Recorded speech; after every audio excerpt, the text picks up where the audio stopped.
Bismillahirrahmanirrahim. Assalamualaikum warahmatullahi wabarakatuh. Pertama-tama kita ucapkan puji dan syukur atas kehadirat Allah Subhanahu wa taala, karena berkat rahmat dan hidayahnya lah sehingga kelompok kami, kelompok 3, bisa melaksanakan tugas akidah akhlak ini. Tak lupa pula saya ucapkan banyak terima kasih kepada Bapak dosen Mubarak selaku dosen akidah akhlak yang sudah mempercayai kelompok kami, yaitu kelompok 3, untuk membawakan materi yang berjudul bagaimana akhlak diri seseorang terhadap alam semesta. Tak lupa pula saya perkenalkan anggota-anggota dari kelompok 3, yaitu yang pertama Putri Widyastuti, yang kedua Siti Sri Reskiwe, yang ketiga Putri Nurmaini, yang keempat Nur Widyaningsi, yang kelima Andi Nur Hikmah, yang keenam saya sendiri Primita Sari Hardianti, yang ketujuh Andi Ainun Safar, yang kedelapan Munaya Nur Kufranul, yang kesembilan Randi Suryarano, dan yang ke-10 atau yang terakhir yaitu Maharani. Nah, untuk lebih jelasnya mengenai bagaimana diri seseorang, akhlak diri seseorang mengenai alam semesta atau terhadap alam semesta, kita bisa lihat video berikut ini. Baik, di sini saya akan membahas mengenai akhlak terhadap alam semesta. Nah, yang akan saya bacakan yaitu pengertian akhlak. Menurut bahasa atau etimologis perkataan, akhlak adalah bentuk jamak dari khuluq, yaitu khuluqun, yang berarti budi pekerti, perangai, tingkah laku atau tabiat. Nah, akhlak disamakan dengan kesusilaan, sopan santun. Khuluq merupakan gambaran sifat batin manusia, gambaran untuk lahiriah manusia, seperti raut wajah, gerakan anggota badan, dan seluruh tubuh. Dalam bahasa Yunani, kata khuluq ini disampaikan dengan kata etikos atau etos. Artinya, adab, kebiasaan, perasaan batin, kecenderungan hati untuk melakukan perbuatan etikos, kemudian berubah menjadi etika. Nah, di sini adapun pengertian alam. Alam semesta adalah fana. Pengertian dari alam semesta adalah ruang di mana di dalamnya terdapat kehidupan biotik maupun abiotik serta segala macam peristiwa alam yang dapat diungkapkan maupun yang belum dapat diungkapkan oleh manusia. Ada pencipta, proses dari ketidak menjadi ada dan akhirnya hancur. Di antaranya ada pencipta manusia dan makhluk hidup lainnya. Di sana berlangsung pula ribuan bahkan jutaan proses fisika, kimia, biologi, dan proses-proses lain yang tak diketahui. Sebenarnya, seluruh kejadian di alam semesta ini sudah terjadi dan kejadian mengikuti segala rencana dan konsep yang sudah tertera di dalam Al-Quran. Gambaran jelasnya bahwa semua proses alam semesta ini mengikuti dan mengekor pada segala yang tertuang dalam Al-Quran. Apakah diketahui atau tidak takbir rahasianya oleh manusia? Sekian akan dijelaskan kemudian oleh teman saya. Di sini saya akan melanjutkan penjelasan dari Saudari Putri Widyastuti yang sebelumnya menjelaskan tentang pengertian dari akhlak dan kemudian pengertian dari alam itu sendiri. Nah, di sini saya akan menjelaskan bagaimana akhlak terhadap alam, bagaimana akhlak manusia terhadap alam di sekitar. Jadi, alam adalah segala sesuatu yang ada di langit dan di bumi dan lain-lainnya selain Allah Subhanahu wa taala. Allah di dalam Al-Qur'an menjelaskan bahwa semua manusia harus mengenal alam semesta beserta isinya. Nah, manusia sebagai khalifah diberikan kemampuan oleh Allah Subhanahu wa taala untuk mengelola bumi dan mengelola alam semesta ini. Manusia diturunkan ke bumi untuk membawa cinta kasih dan rahmat kepada alam dan seisinya. Oleh karena itu, manusia diberikan tugas dan kewajiban terhadap alam sekitarnya, yakni dengan melestarikannya dengan baik. Kemudian, adapun kewajiban manusia untuk berakhlak kepada alam sekitarnya ini didasarkan oleh beberapa hal berikut. Yang pertama, bahwa manusia itu hidup dan mati hanya berada di satu alam, yaitu bumi. Kedua, yaitu alam merupakan salah satu hal yang pokok yang dibicarakan oleh Al-Quran. Kemudian yang ketiga, yaitu bahwa Allah Subhanahu wa Ta'ala memerintahkan kepada manusia untuk menjaga kelestarian alam yang bersifat umum dan bersifat khusus. Kemudian yang terakhir, manusia mempunyai kewajiban untuk menciptakan kebahagiaan dan kemakmuran di muka bumi ini. Jadi mungkin itulah beberapa hal yang bisa saya jelaskan. Untuk selanjutnya akan dijelaskan oleh teman kelompok saya, yakni Putri Norma. Manusia wajib bertanggung jawab terhadap kelestarian alam atau kerusakannya karena sangat mempengaruhi kehidupan manusia. Alam yang masih lestari pasti dapat memiliki kehidupan dan kemakmuran bagi manusia di bumi. Tetapi apabila alam sudah rusak, maka kehidupan manusia menjadi sulit, rezeki sempit, dan dapat membawa kepada kesengsaraan. Kelestarian alam ini wajib dilaksanakan oleh semua lapisan masyarakat, bangsa, dan negara. Lanjutannya lagi yaitu di mana manusia hidup bergantung pada alam sekitar. Mula-mula mereka hidup secara berpindah-pindah atau disebut dengan nomaden, mencari tempat-tempat yang menyediakan hidup dan makan. Mereka lalu berpindah-pindah dari suatu tempat ke tempat lain setelah bahan makanan habis dan tidak didapat. Namun, seiring dengan kemajuan kehidupan manusia, bukan berarti ketergantungan dan kebutuhannya terhadap alam semakin berkurang. Namun mereka tetap membutuhkan alam sekitarnya bagi kemakmuran dan kesejahteraan hidupnya. Untuk itu, manusia harus menjaga keharmonisan hubungannya dengan alam dan makhluk di sekitarnya, yaitu dengan cara berakhlak yang baik kepadanya. Dalam ajaran Islam, akhlak kepada alam seisinya dikaitkan dengan tugas manusia sebagai khalifah di muka bumi. Baik, saya akan melanjutkan materi dari teman kelompok saya, yaitu pada surah Al-Baqarah ayat 30 yang berbunyi A'udzubillahi minasyaitonirrajim.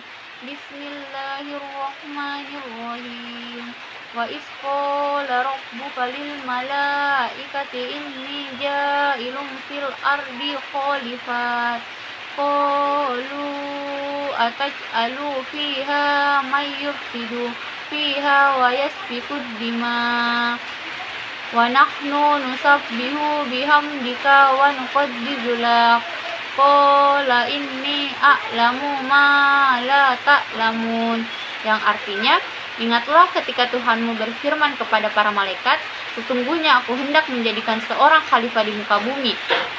Dan mereka berkata, mengapa engkau hendak menjadikan khalifah di muka bumi itu orang yang akan membuat kerusakan padanya dan menumpahkan darah, padahal kami senantiasa bertasbih dengan memuji engkau dan mensucikan engkau. Tuhan berfirman, sesungguhnya aku mengetahui apa yang tidak kamu ketahui. Nah, pada ayat di atas mengandung makna bahwa Allah Subhanahu wa Ta'ala menjadikan manusia wakil atau pemegang kekuasaannya mengurus dunia dengan jalan melaksanakan segala yang diridhoinya di muka bumi ini.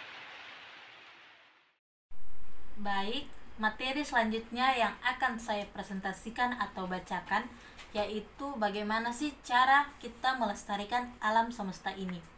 Akhlak manusia terhadap alam bukan hanya semata-mata untuk kepentingan alam, tetapi jauh dari itu, untuk memelihara, melestarikan, dan memakmurkan alam ini dengan memenuhi kebutuhannya sehingga kemakmuran, kesejahteraan, dan keharmonisan hidup dapat terjaga.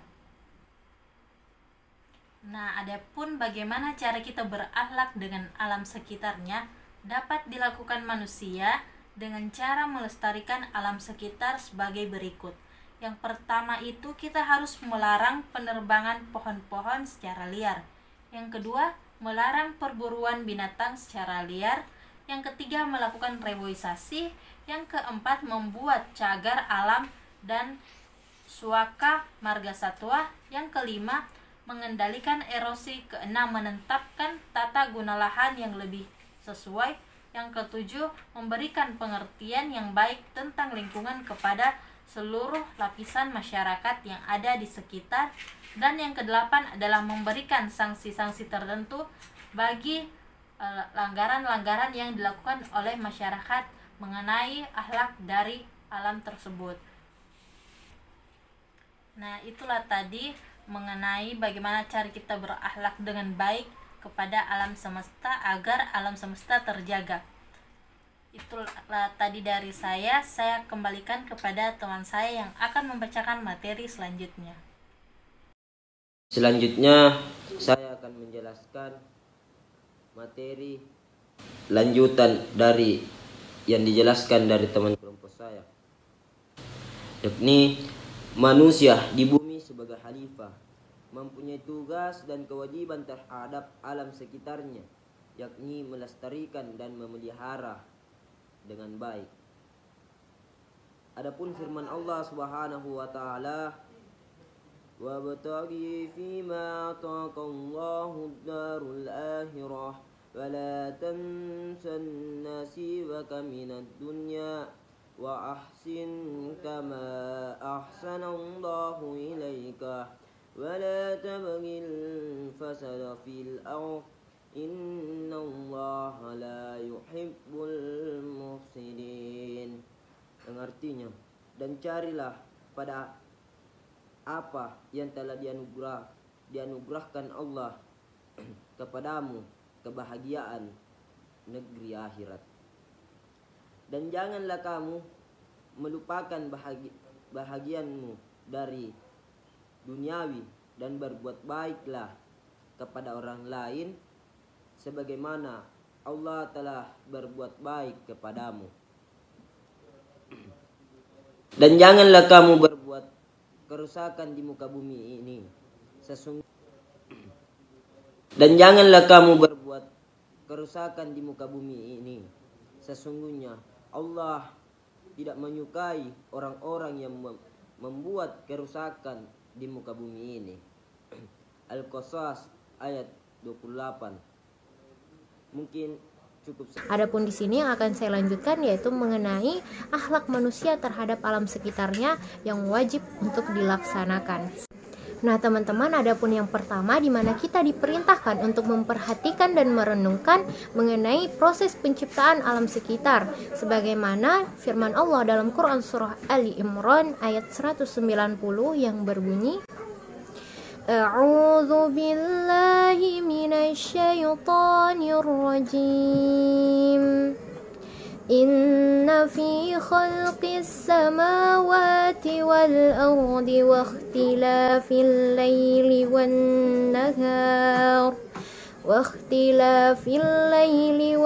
nahar la ayatin li ulil albab. Yang artinya, sesungguhnya dalam penciptaan langit dan bumi dan silih bergantinya malam dan siang terdapat tanda-tanda bagi orang-orang yang berakal. Quran surah Ali Imran ayat 190. Nah, adapun yang kedua yaitu kita diperintahkan untuk memanfaatkan alam beserta isinya, karena Allah Subhanahu wa taala menciptakan alam dan isinya ini semata-mata untuk manusia, sebagaimana firman Allah dalam Quran surah Al-Baqarah ayat ke-22 yang berbunyi, Alladzi ja'ala lakumul arda firasyan was samaa'a binaa'a wa anzala minas samaa'i maa'an fa akhraja bihi minats thamarati rizqan lakum fala taj'alu lillahi andadan wa antum ta'lamun. Yang artinya, dan dialah yang menjadikan bumi sebagai hamparan bagimu dan langit sebagai atap, dan dia menurunkan air hujan dari langit, lalu dia menghasilkan dengan hujan itu segala buah-buahan sebagai rezeki untukmu. Karena itu, janganlah kamu mengadakan sekutu-sekutu bagi Allah, padahal kamu mengetahuinya. Mungkin itu saja yang dapat saya sampaikan. Untuk materi selanjutnya akan dilanjutkan oleh teman kelompok saya. Di sini saya mendapat bagian untuk memaparkan atau menjelaskan sedikit tentang kerusakan lingkungan, tanggung jawab manusia. Ya, kerusakan lingkungan hidup itu sendiri akibat perbuatan manusia, dan oleh karena itu ia harus bertanggung jawab nantinya baik di dunia maupun di akhirat kelak. Prinsip ini didasarkan pada Quran surah ke-30 Ar-Rum ayat 41 yang berbunyi, A'udzubillahi minasyaitonirrajim. Bismillahirrahmanirrahim. Saharal fasadu fil barri wal bahri bima kasabat aydin nasi liyusiqahum ba'dallazi amilu la'allahum yarji'un. Yang artinya telah nampak kerusakan di darat dan di laut disebabkan karena perbuatan tangan manusia, supaya Allah Subhanahu wa taala merasakan kepada mereka sebagian dari akibat atau perbuatan mereka agar mereka kembali ke jalan yang benar. Dari ayat ini dapat dipahami bahwa kerusakan-kerusakan yang terjadi di muka bumi ini baik dalam bentuk kerugian karena perbuatan manusia ataupun bencana yang menimpa manusia adalah karena perbuatan manusia itu sendiri. Musibah yang menimpa manusia pada hakikatnya adalah natijah atau peringatan dari perbuatannya itu sendiri. Ini sesuai dengan hukum kausal. Karena manusia merusak lingkungannya sendiri, maka timbullah berbagai kesulitan hidup dan malapetaka baginya. Baik, saya akan melanjutkan materi dari teman kelompok saya, yaitu sebagai konsekuensi dari perbuatan melakukan kerusakan itu, manusia harus bertanggung jawab. Tanggung jawab di dunia berupa: yang pertama, kembali sadar dan tidak mengulangi perbuatannya yang merugikan lingkungan itu, seperti yang disyaratkan pada ayat. Yang kedua, memperbaiki lingkungan yang telah dirusaknya sehingga dapat berfungsi kembali sesuai dengan tujuan penciptanya. Dan yang terakhir, membayar ganti rugi sekitarnya perbuatan itu merugikan negara atau masyarakat, sedangkan tanggung jawab akhirat berupa sanksi yaitu dosa dan neraka. Jadi, seorang yang merusak lingkungan harus diberi sanksi, baik sanksi negara maupun sanksi agama. Nah baik, itulah tadi presentasi mengenai bagaimana diri seseorang atau bagaimana akhlak seseorang terhadap alam semesta. Akhir kata, siang-siang pergi ke kota, jangan lupa beli alpukat. Demikian presentasi kita, semoga bermanfaat. Terima kasih atas perhatiannya. Wassalamualaikum warahmatullahi wabarakatuh.